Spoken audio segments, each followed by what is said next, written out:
So Matthew chapter 24, we'll probably get to, we'll see, probably through the majority of the chapter, if not the whole chapter, by establishing kind of the major framework. Last week, I believe that we've really addressed the major components. And so we've entitled this to prepare to witness in difficult days to come. And last week we wrestled with two ideas that I think is at the foundation of the language that Matthew uses. It's in Mark too, but I think the tension is maybe a little bit more pronounced in Matthew, which is this. I described it as this. The difference or the distinction between your world, the end of your world, and the end of the world. Right. And for Jewish people, this is connected in some cases because they ask about the end and the destruction of these things. Jesus says the temple will be destroyed and all this stuff. No stone will be left, right? And so there's components of the chapter where he's talking about the destruction of the temple, but then we also talked about there's other components that seem to move past just the destruction of Jerusalem, but the end of the world, sort of thing. And so you got these two dynamics, which is connected. And we just talked about as a matter of practical, just as a practical consideration. If it's about being a witness in the difficult days to come, which will lead up to the end of the cosmos, the end of the world, and all that stuff, we just as a principle to think about, it's if we can't be witnesses when our world has been turned upside down, how can we be witnesses if the world has been turned upside down? Mm-hmm.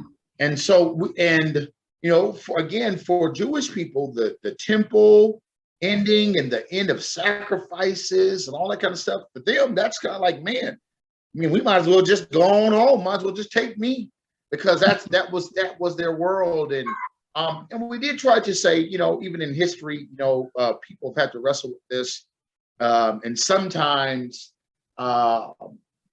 we have erroneously in error have mistakenly thought that the world is coming crashing down because our world is coming crashing down. Mm-hmm.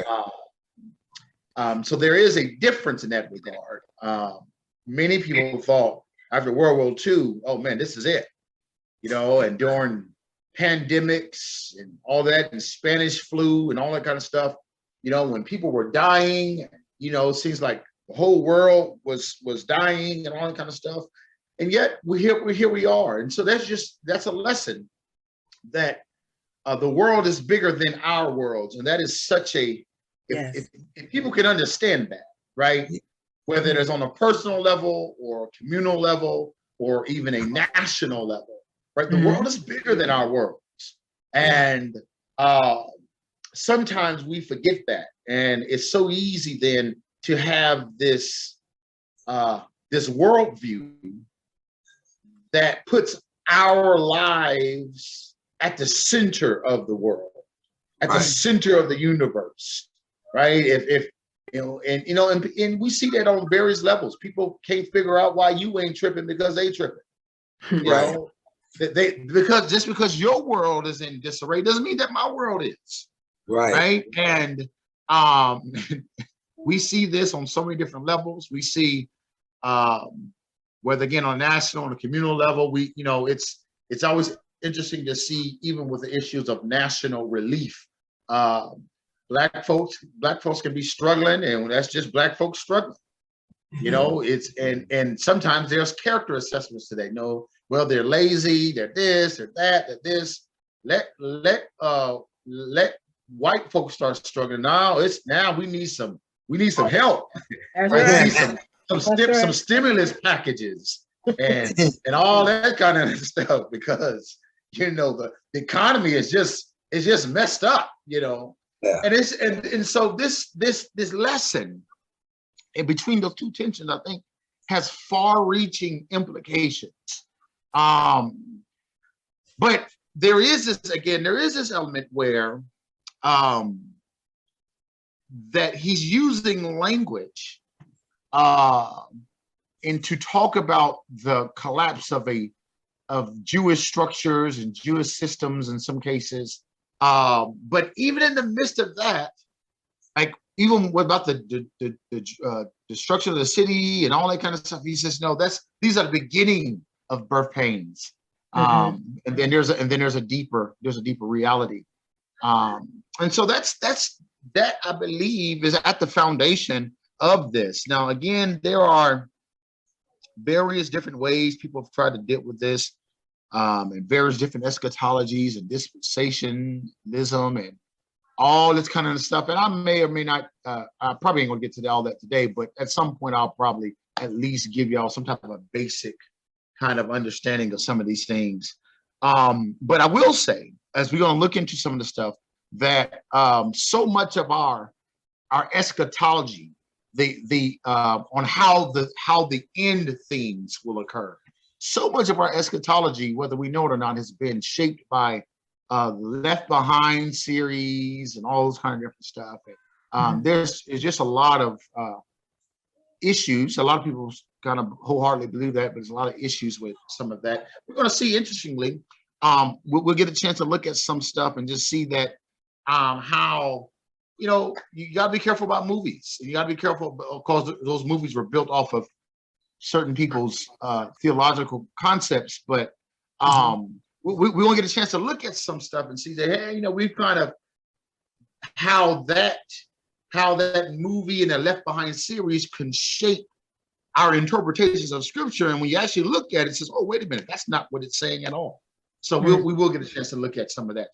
So I want to just kind of walk through again. I've given you up front the major thrust, the major takeaway, which is he's preparing us to be witness in difficult days to come. And so what I said, that's the application. Like, if I can't be a witness when my world has collapsed, people that, all of a sudden, before their trial, when things are going well, God is good all the time, all that stuff.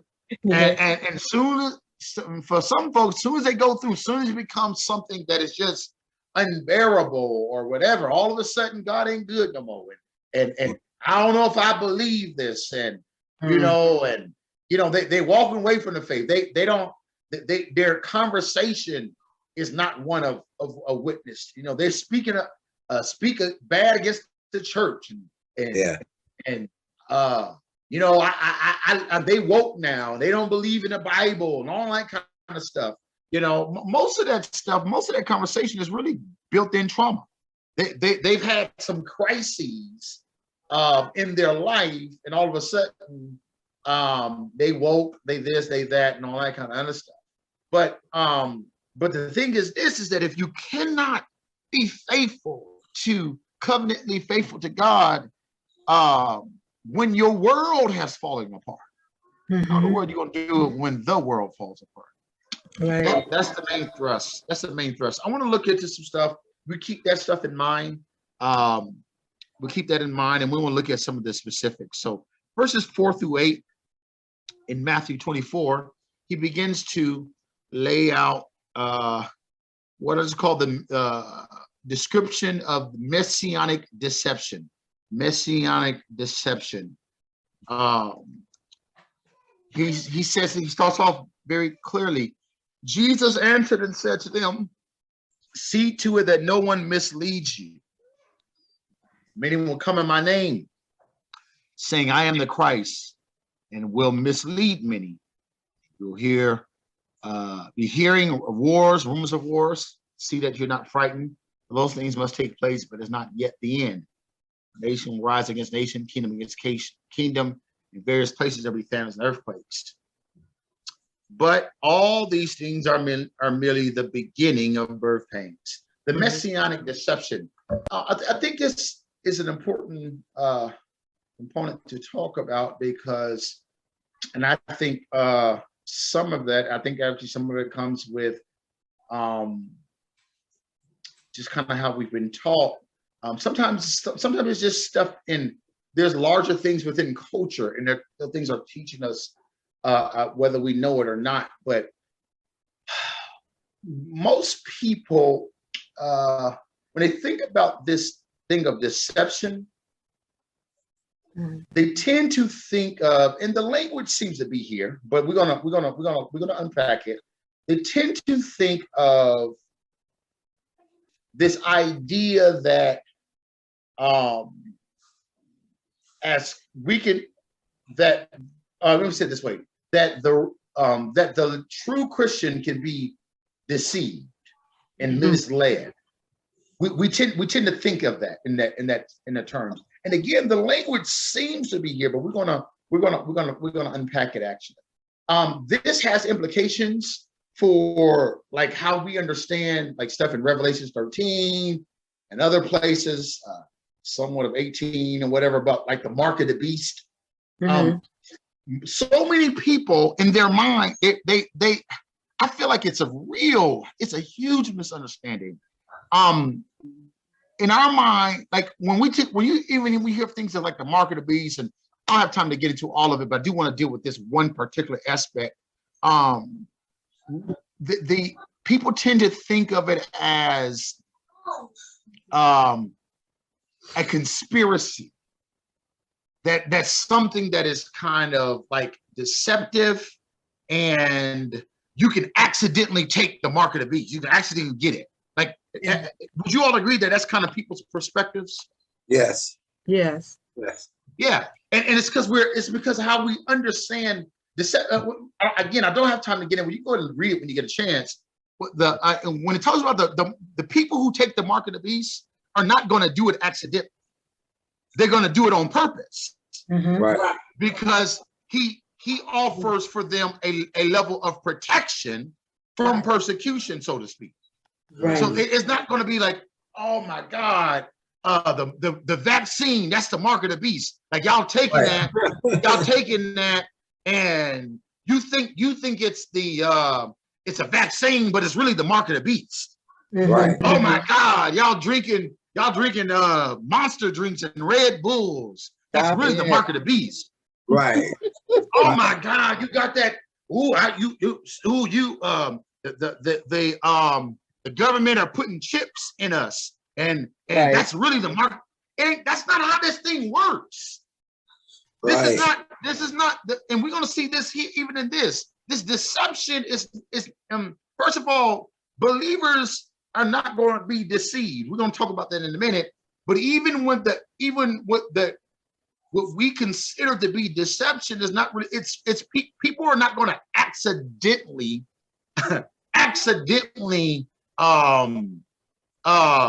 denounce Christ. That's not how this thing works. Right.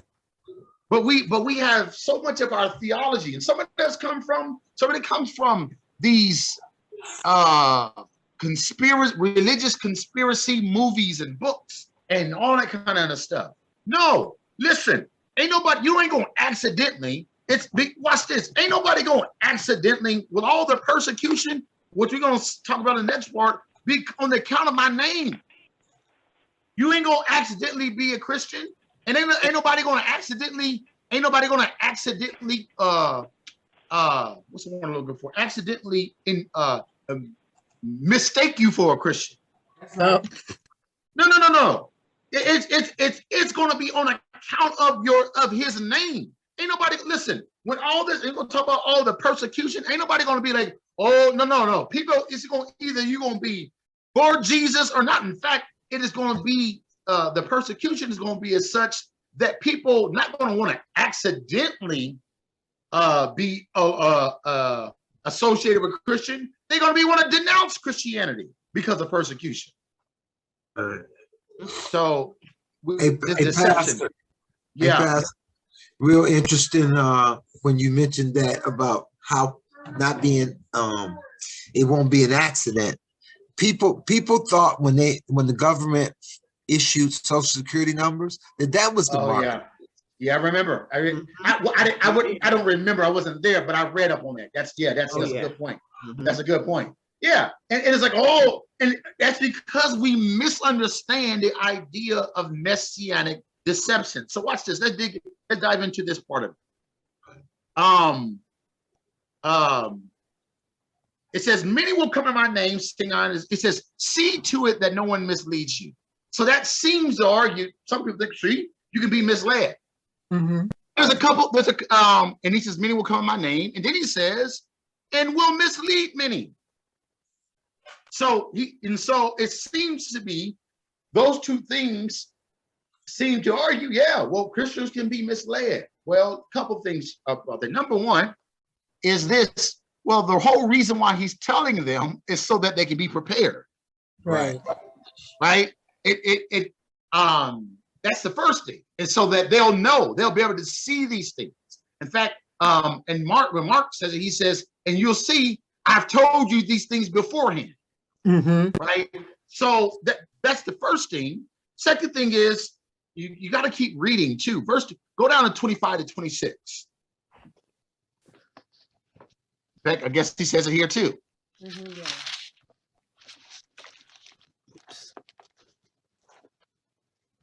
Behold, I've told you in advance. Mm-hmm. If therefore they say to you, behold, he's in the wilderness, do not go. Behold, he's in the inner rooms, do not believe them. And so there's a component here. The idea, no, he's not. It's not that he's going to mislead the true Christians. It's going to be just like always. It's going to be people who are marginal. People, listen. Especially, watch this. If he's talking specifically to the disciples here, how are they going to be misled? They know they know what Jesus is. They know what he's about and all that kind of stuff. But he's also, again, he's telling them not only as a way of preparing them, but as that they will prepare others. And so that's the thing, is that that this is not, that this deception is not that he will. You got to keep it in the context. The deception is not that true Christians will be misled. In fact, he's going to be talking about, we will see in a minute, what the true Christians will be doing during this time. They're not going to be misled. They're going to be maintaining the witness. They're going to be maintaining the witness, so that while everybody else is falling away and all this kind of stuff, he's going to have his people maintaining the witness in those difficult days. We'll talk about that. So, but a key thing again is this: is that this deception, that this deception has to be understood in the context of if he had not told them and prepared them beforehand, then perhaps maybe we could talk about some of that kind of stuff or whatever. But the whole point is that they won't be misled because he has prepared them beforehand, which he comes back explicitly to say, behold, I've told you this in advance. Does that make sense to y'all? Yes. Yeah. Okay. So that's the first thing. Second, then there's going to be Messianic Tribulation. And this is a key thing, on account of my name, 9 through 13. So it says they'll deliver you to tribulation and they'll kill you. You'll be hated by all nations on account of my name. And at that time, many will fall away and deliver up one another and hate one another. And many false prophets will arise and mislead many. There it is again. And because of lawlessness is increased, most people's love will grow cold, but the one who endures to the end shall be saved. And so you get this language again now there's going to be, why do we call it Messianic? Why do I call it Messianic Tribulation? Because it's going to be on the count of the Messiah's name and his identity. You will have essentially these two things: the persecution of Christians and the falling away of professing Christians. Mm. The falling away all throughout, it's Thessalonians or Hebrews 6 or whatever. That's always different from salvation. The falling away is always a critique about those who have professed to be, Right. but who have not really possessed salvation. They professed it, but they have not really possessed it. And that's happening now. That's happening now, right? Where people say, I grew up in church. Yeah, growing up in church and growing up in Christ are two different things. Yeah. And so people say, well, I grew up in church and all that, and now they Hebrew Israelites, they're the Nation of Islam, they atheists, they agnostic, they woke, they Kemets, they all kind of stuff. You were never really in. No. And so this is why verse 13, but the one who endures in the end, he shall be saved. It's the same. It's used in other places. Hebrews 2, 21, 23, I think it is. Similar language. If you endure to the end, you will be saved. You are it's the same language. It's a connection. I've said this before. You have different forms of conditions in Hebrews, like in the book of Hebrews, and if this, then that. And sometimes they are equal. So if you are a child of God, if you are a saint, then you are a child of God. A child of God and saint are the same thing. Yes. And the idea in Scripture is that those who persevere to the end and those who are saved are the same people. Okay. So So the false, those who are not the real, those are the ones who are gonna get killed. All right. Those are the real. Watch this. He says, and they will deliver you to tribulation and will kill you. Yeah. And you will be hated by all nations on account of my name. But the folks who ain't trying to be killed, those are the folks that will fall away from the faith because they're trying to save their life. In fact, Jesus will say this when he talks about denying me, right? In Mark 8, 30 through 38, he says, and take up my cross and follow me. And he says, and if you deny me, I'll deny you. Right? And it's like, because the idea is that then he says, if those who decide to save their life will lose it. Yes. Right? So there are those who will try to save their lives by trying to alleviate the burden and the persecution that comes to real Christians. And they say, oh, no, I ain't about that life. Right. I know you got folks on the street, and I had a guy, one of my guys, I was on a podcast, he was interviewing me not too long ago. He said, man, you wouldn't say shy. He said, man, I was just there. I was just in Chicago. I told him I just need one thing. When I get off the airport, I need a bulletproof vest because I ain't about that life, And but he, as he was facetiously playing with me. But this is that for real. Like that, folks about being about that life on the streets, where this is where you're gonna see if you about that eternal life. Right.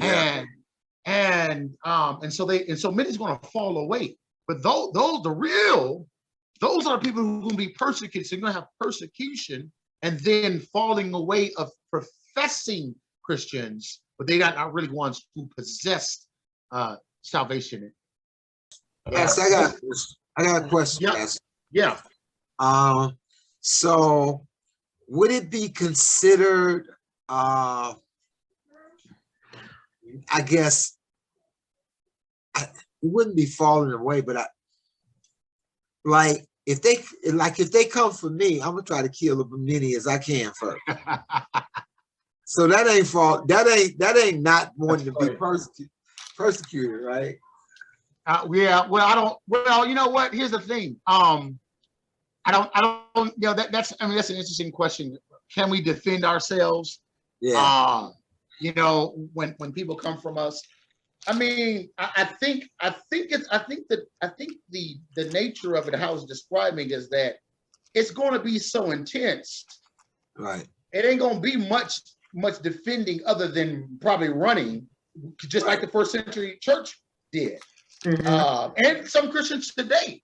Some Christians in today, I remember, I think I was telling y'all one time where Pastor Armin, y'all know Pastor Armin, that's my friend and co-author. There was a church in oh man, I can't remember what in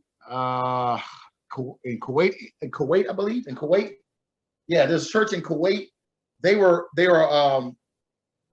Christians, small group of about 20 Christians, and they were being persecuted. This was like a couple years ago, like 3 years ago, 3-4 years ago, and they didn't have a pastor. They needed somebody to explain scriptures and help them understand and encourage them in the faith and all that kind of stuff. And so they were praying. They were praying for the Lord to send someone. And so they just searched on internet, searched on Facebook, and Pastor Armin has on his Facebook profile, Pastor Rasan Armin. And so just like, okay, they looked at the profile. So he's like, he's a Christian or whatever. Long story short, they asked him to lead them in Bible studies from week to week. And so he was doing it.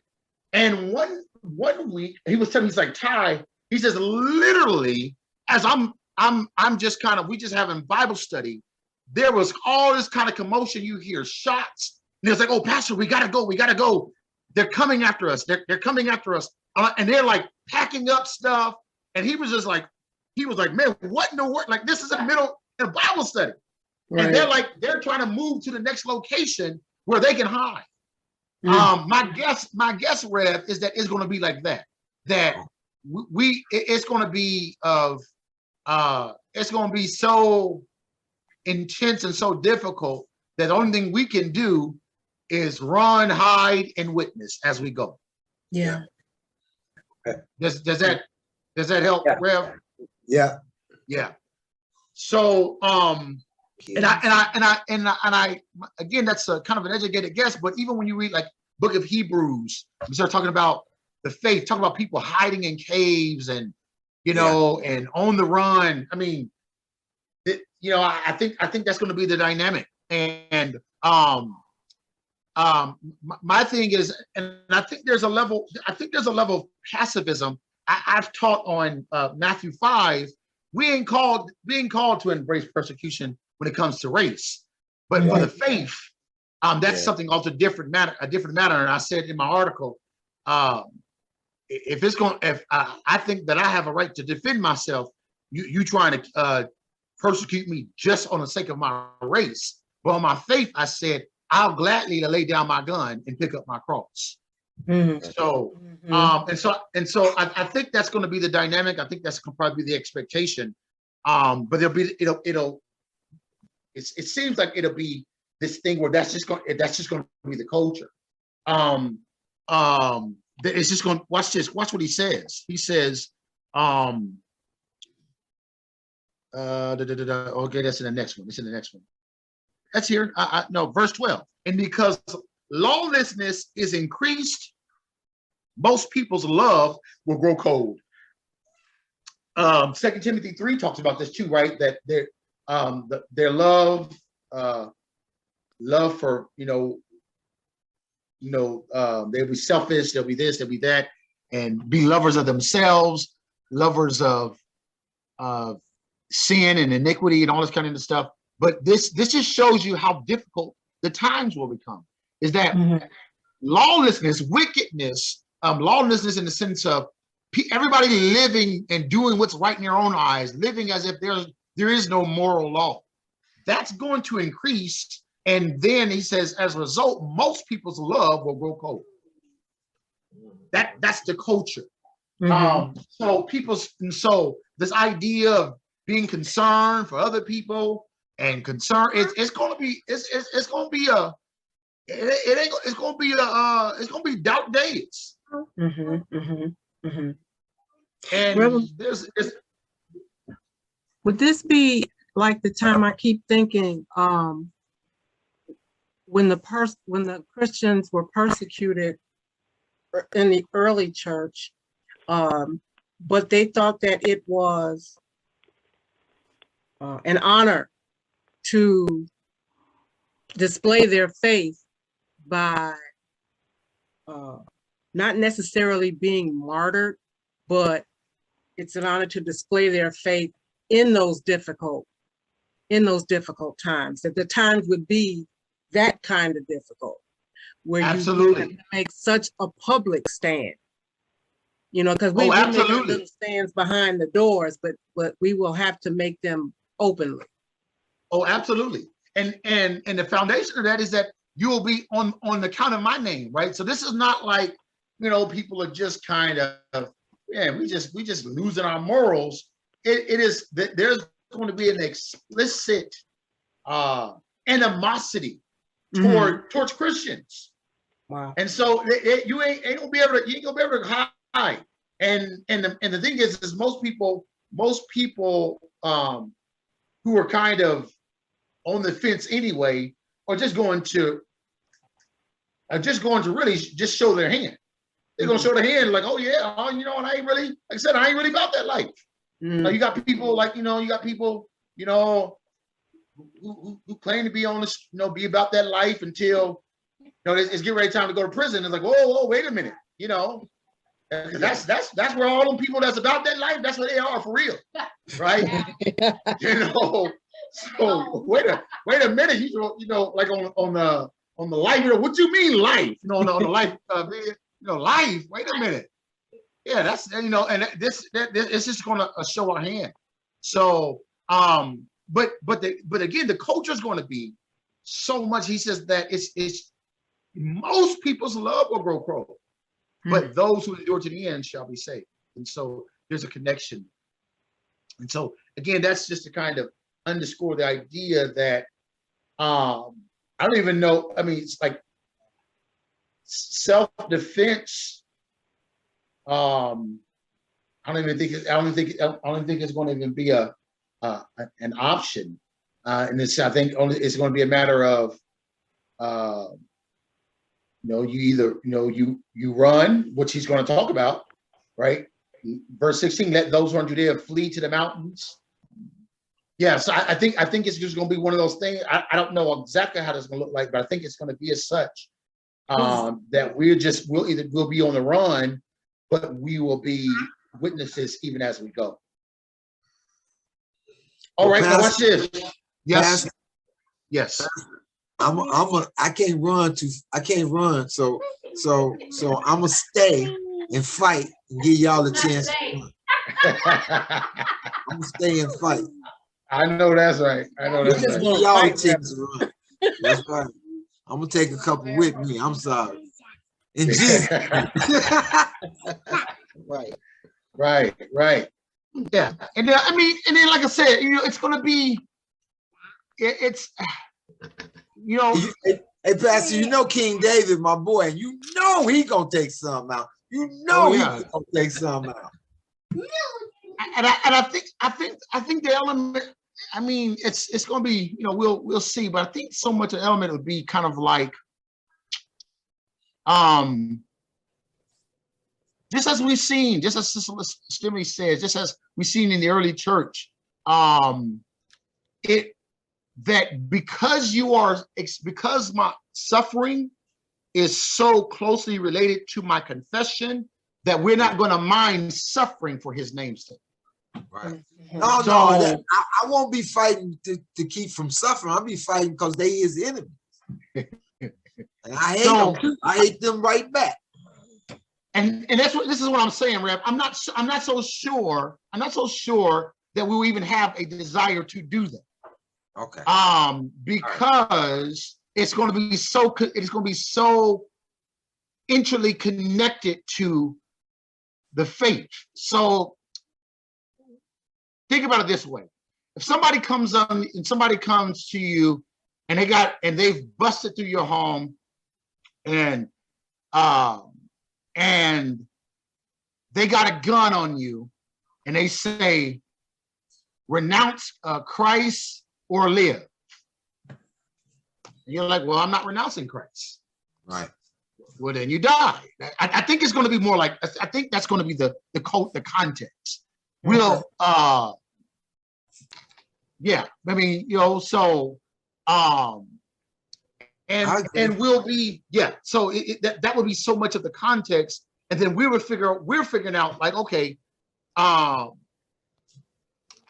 in this context, how can I be a witness? And which was verse 14 comes. Yeah. So, but the one endures the end shall be saved. And so while persecution is going on, some people are going to be killed. It says that, verse 9. Yeah. They'll kill you. You'll be hated. But some people are going to survive. Mm-hmm. And part of that surviving will be, my guess is anticipating and probably getting some foreknowledge that people are coming. And then we leave or we go or we whatever, all that kind of stuff. Mm-hmm. Or we stay there and be a witness. But watch this, verse 14. In the midst of that, the gospel of the kingdom shall be preached. So the persecution won't stop the true people of God of preaching. Mm-hmm. My guess, Rev, is that if for whatever reason you can't leave, my guess is that you'll probably take a text. Okay. And one of your last words will be you'll die preaching the gospel. That's right. Yeah, that's right. So amen. Yes, sir. So the gospel of the kingdom shall be preached in the whole world for a witness to all the nations. And so again, he's preparing us to be a witness in dark days, and then the end shall come. Mm-hmm. Verse 15, therefore, when you see the abomination of desolation, which has spoken through Daniel the prophet, standing in the holy place, let the reader understand, then let those who are in Judea flee to mountains. So this most scholars believe this has implications for them in AD 70. And the fleeing to the mountains could be literal. It also could be figurative.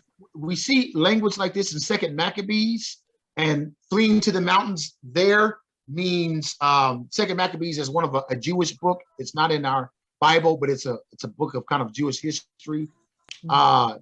Fleeing to the mountains is language about being faithful to God. Which is very interesting. It's figurative. I was almost figurative for you, like those who flee are those who are faithful, in the sense of you're not going to stand and partake in compromise to join the other side. You're gonna separate yourself in that regard. So. But watch this. Let him who's on the housetop not go down to get the things out that are in the house. Let them who's in the field not turn back to get his cloak. But woe, this is a different woe than he's used to the Pharisees. That woe was like condemnation, but this woe is lamentation.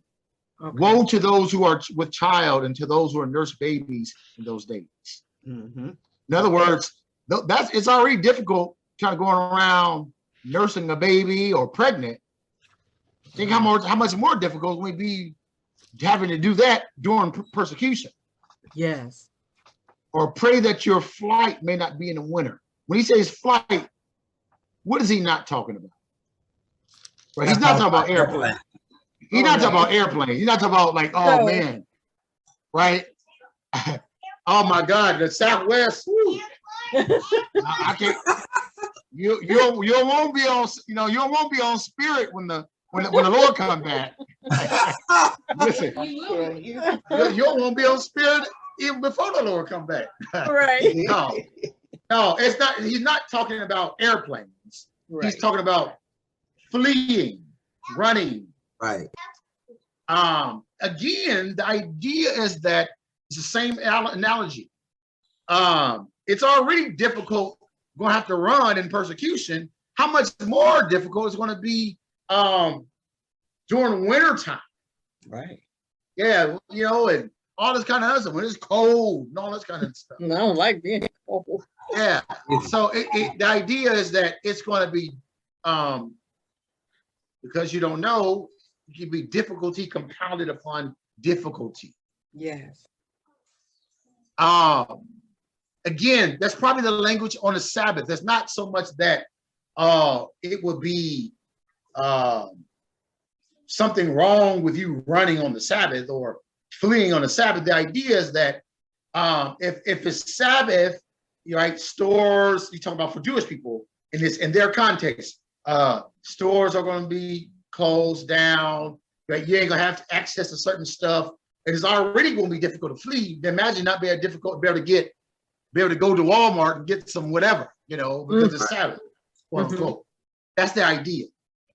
He says, for then there will be a great tribulation, such as not occurred since the beginning of the world till now, nor ever shall. This is language that also makes me think that this is going apart, even going further than AD 70. Yeah.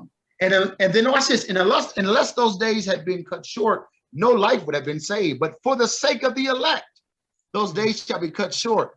This falls in, this kind of pushes against a type of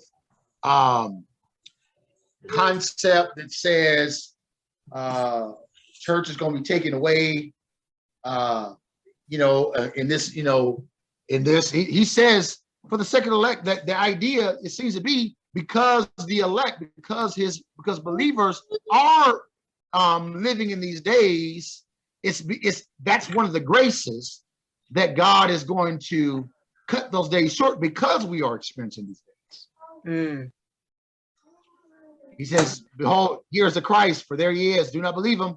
The false Christ and false prophets will arise, will show you great signs and wonders, so as to mislead, if possible, even the elect. What does that tell you? It ain't possible. Right. This goes back to that deception stuff that I was talking about earlier. There's like true believers can't be deceived. And that's why that whole idea of like how we think of the Messianic deception. Ooh, don't take that vaccine. You know, that's not how this thing works. People, if again, read it. When people take the mark of the beast, they're going to take it willingly as a way of worshiping the beast. Right. And denouncing the Christ. It's not going to be, oh man, I thought I was getting get my immune system boosted, and now I didn't messed up and gambled away my eternal salvation. That's crazy. What in the world? Like, where is that? That's foolishness. But listen, people, that's how people think. That's true. That's true. Yeah. Yeah, and it's also that's how it's presented sometimes, and that's why I say it's something. Oftentimes in these movies and some of these books and whatever, that's not how it works. He says, if possible, even the elect, they would mislead. He says, and then he says what he said before. Behold, I told you in advance. Therefore, they said to you, behold, he's in the wilderness, do not go forth, or behold, he's in the inner rooms, do not believe them. For just as lightning comes from the east and flashes even to the west, so that the coming of the Son of Man be. Wherever the corpse is, there vultures will gather. But immediately after the tribulation of those days, the sun will be darkened. We talked about this already. The moon will not be give its light, stars will fall from the sky, the powers of heaven will be shaken. This is language to talk about judgment day, essentially. Not necessarily literally. It is to talk about the destruction of the city in Jeremiah, Isaiah, Ezekiel. In this case is this figurative language to talk about the destruction of the world. The idea is that this is a universal destruction. Doesn't necessarily mean that literally it's going to happen as the sun will darken, the moon will give out its light, the stars will fall, and all that kind of stuff. It's figurative language of universal destruction, universal. In other words, what's going to go on in this world, the whole world is going to feel it. Yeah. And then the sign of the Son of Man will appear in the sky. All the tribes of the earth will mourn. You will see the Son of Man coming on the clouds of the sky in power and great glory. In Revelation, when the Son of Man comes, nations are there.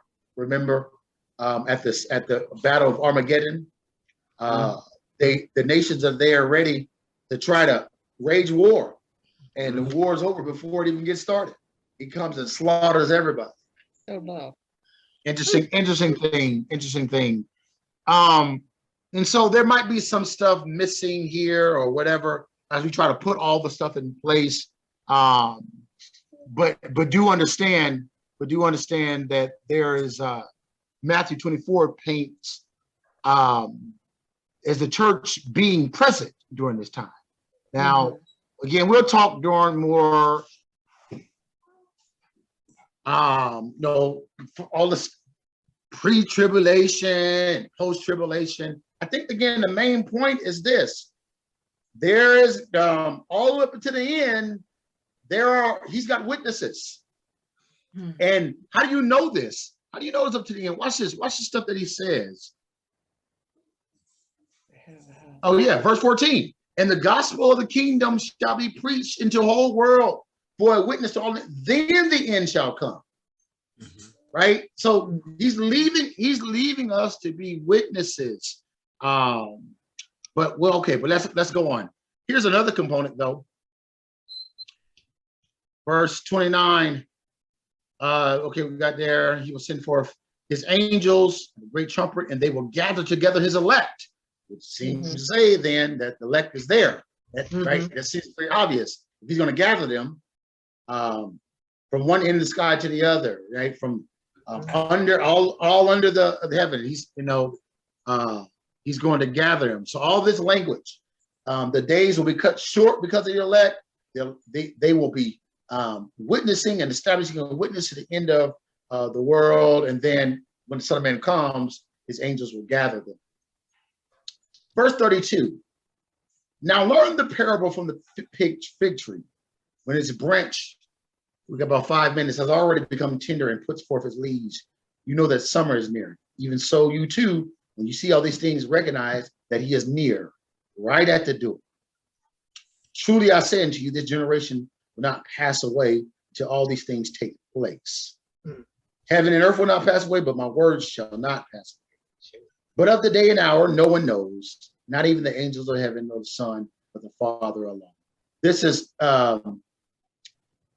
verse 36 is we'll come back to this. It's a kind of a, well, how's it that the Son doesn't know? I thought he knows all things.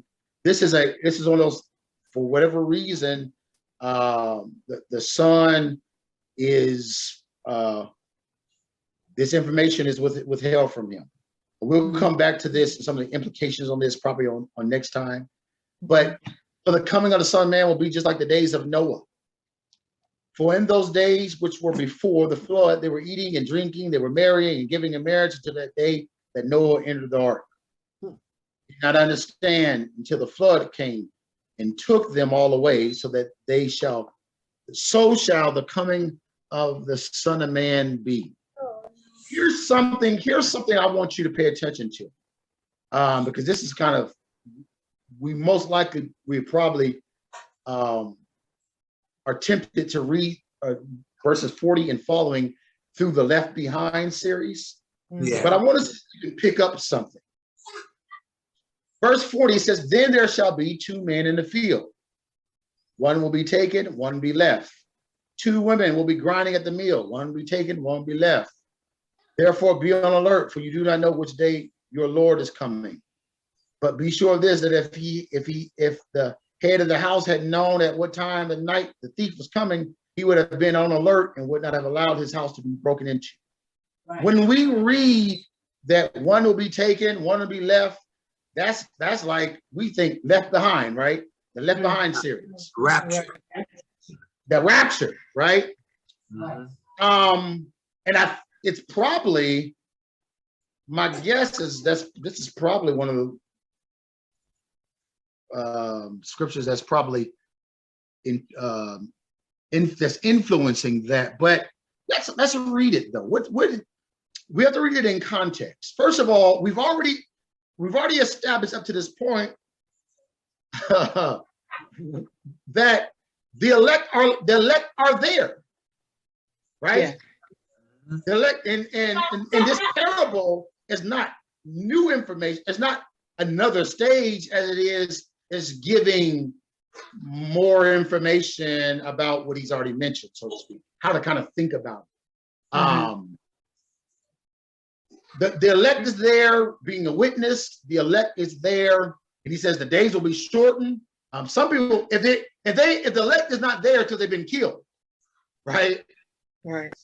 Yeah, elect has been. That's if they're not still on earth until they've been killed, in according to Matthew 24. Now we can talk about some other passages, but according to Matthew 24, they've been killed. That's why they're not there. But if they ain't been killed, then they're still a witness. They're being persecuted, et cetera, et cetera. He uses the word "they'll be taken." Well, he's already using that when he gave the short parable or the short analogy. Go back to verse 38. For as in those days which were before the flood, they were eating and drinking, they're marrying, giving in marriage until the day of Noah, and they didn't understand the flood came and took them all away. When the flood took them all away, is that salvation or judgment? It's judgment. It's judgment. So then, and so when he says, there shall be 2 men in the field, one will be taken, one will be left. Two women, one will be taken, one will be left. Therefore be on alert, for you do not know which day your Lord is coming. The idea of being taken in this context is being taken by surprise.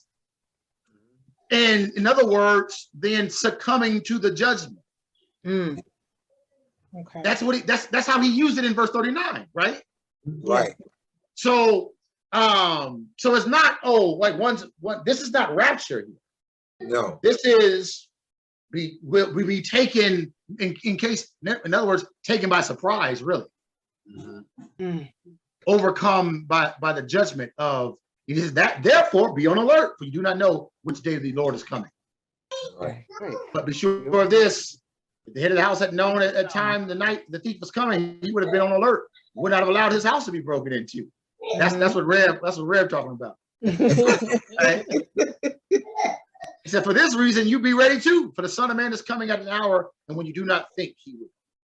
Who then is the faithful and sensible slave? Whom is his master put in charge of his household to give their food at the proper time? Blessed is that slave whom his master finds so doing when he comes. Truly I say to you that he'll put him in charge of all the possessions. But if that evil slave says in the heart, my master's not coming for a long time, and shall begin to beat his fellow slaves and eat and drink with drunkards, the master of the slave will come on that day when he does not expect him, in an hour which he does not know. So you ain't gonna be able to prepare for his coming, he says. And he shall cut him in pieces and sign him on the place with the hypocrites. Weeping shall be there and a gnashing of teeth. And the whole idea then again is that we are to remain faithful and be witnesses during this time. And so I will close out as I started even last week. If I can't be a witness when my world falls, how am I gonna be a witness when the world falls? Now let me just add one more thing to that.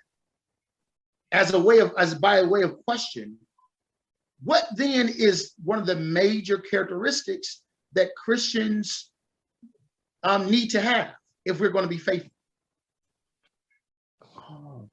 What would be in the midst of all of this, what would be one of the main characteristics we would need? Steadfastness. Yes. Steadfastness in what way? And in what context? In what context? And that you are always on. You live the gospel. You live your life in such a way that you are always prepared. Okay, so let me help a little bit. So I think it is steadfastness. I think it is this steadfastness under suffering and persecution. Yes. See, listen, we kind of to use your words, to use your language, Sister Stimley, we don't have a problem being on, so to speak, when it's good, when things are going well. The challenge is going to be is, can we be Christians when it will be difficult to be a Christian? Yeah, that's the whole issue. And that don't mean that we ain't gonna have no sin, you know, and all that kind of stuff. No, that's not talking about that. It's talking about though that our faith commitment to Christ. And I said this before. Shoot. Even now, for some people, we don't like to be weird. We don't like to be considered the other. We don't like to, you know, it's. I mean, for some people can't even be,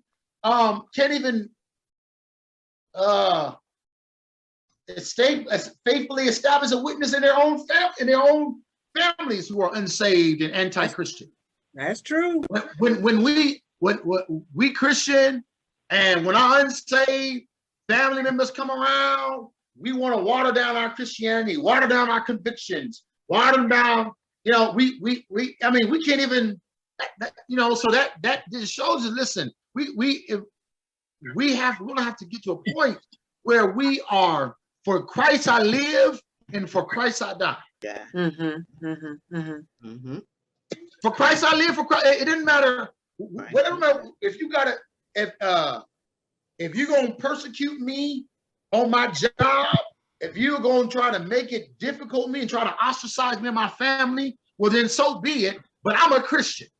And so at the foundation of this is really just something simple. And I don't think it's something. I'm thinking that we gotta walk around afraid of, unless you ain't a real Christian.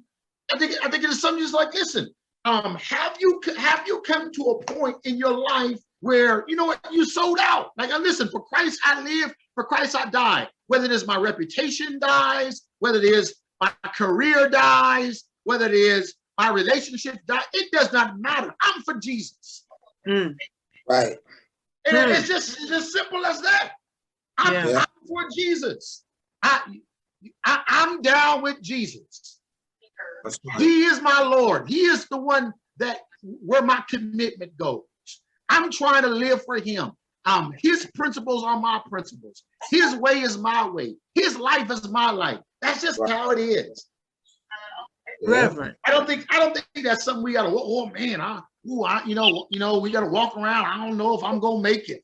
I don't know if I'm gonna better. No, listen. It's just like, listen. It's just a matter of this. Is that persecution is gonna come, and really it is a real. In some cases, it's gonna be a great privilege. This is what I was saying earlier when Rev was speaking. I don't even think we're gonna be real Christians. I'm not even gonna be thinking about so much the monstrosity of the suffering. I think we will have gathered such a